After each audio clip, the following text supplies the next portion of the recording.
In a recent interview, Tesla and SpaceX CEO Elon Musk expressed strong opposition to the use of puberty blockers in minors, sharing a personal experience that has deeply shaped his views and shook the nation.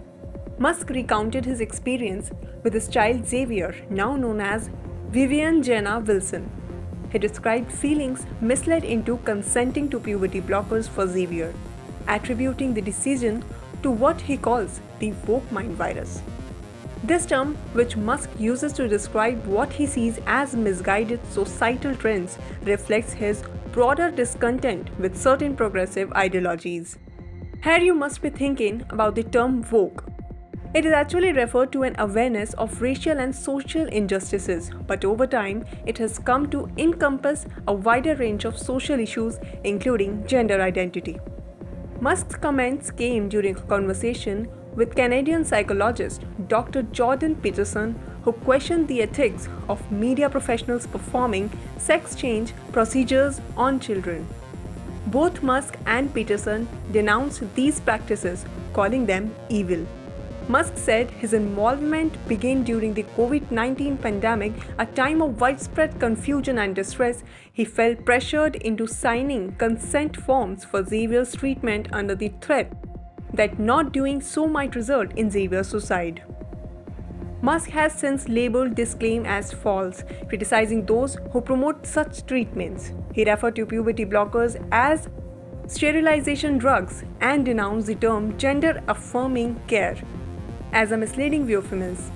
Musk expressed his grief over losing his son, stating that Xavier's transition was the result of the woke mind virus, which is a political slang adjective derived from African American Vernacular English (AAVE), originally meaning alertness to racial prejudice and discrimination.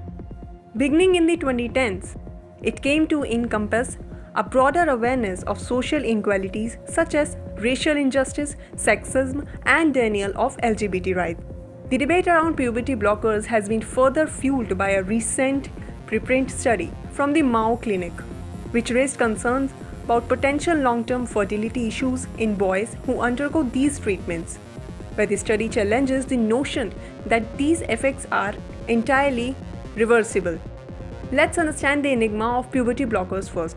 The process is used to treat precocious puberty and are considered reversible with proper supervision.